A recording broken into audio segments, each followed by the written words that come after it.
قد أذنت لك. فهبط الأمين جبريل وقال السلام عليك يا رسول الله. العلي الأعلى يقرأك السلام ويخصك بالتحية والإكرام ويقول لك بعزتي وجلالي إني ما خلقت سماء مبنية ولا أرضا مدحية ولا قمرا منيرا ولا شمسا مضية ولا فلكا يدور ولا بحرا يجري ولا فلكا يسري إلا لأجلكم ومحبتكم وقد أذن لي أن أدخل معكم فهل تأذن لي يا رسول الله؟ فقال رسول الله وعليك السلام يا أمين وحي الله إنه نعم قد أذنت لك. فدخل جبريل معنا تحت الكساء فقال لأبي إن الله قد أوحى إليكم يقول إنما يريد الله ليذهب عنكم الرجس أهل البيت ويطهركم تطهيرا.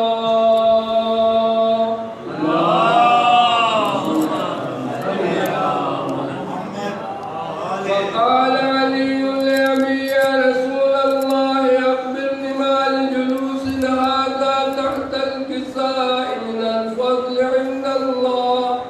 فقال النبي صلى الله عليه وآله والذي بعثني بالحق نبيا واصطفاني بالرسالة نجيا ما ذكر خبرنا هذا في محفل من محافل أهل الأرض وفي يدكم من شيعتنا ومحبينا إلا ونزلت عليهم الرحمة وحفت بهم الملائكة واستغفرت لهم من أن يتفرقوا. فقال علي عليه السلام إذا والله فزنا مفاز شيئتنا ورب الكعبة. فقال أبي رسول الله صلى الله عليه وآله يا علي والذي بعثني بالحق نبيا واصطفاني بالرسالة نبيا ما ذكر خبرنا هذا في محفل من محافل أهل الأرض وفي يدهم من شيعتنا ومحبينا وفيهم مأموم الله وفرج الله همه ولا مغموم الله وكشف الله غمه ولا طالب حاجة إلا وقضى الله حاجته. فقال علي عليه السلام إذا والله كنا وسئلنا وكذلك شيعتنا فازوا وسعدوا في الدنيا والآخرة ورب الكعبة.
مزید فاتحہ پر دیگر سیدہ نفیس فاطمہ زیدی بنت سید نصر علی زیدی اور سیدہ نذیر فاطمہ بنت سید چلیے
دیا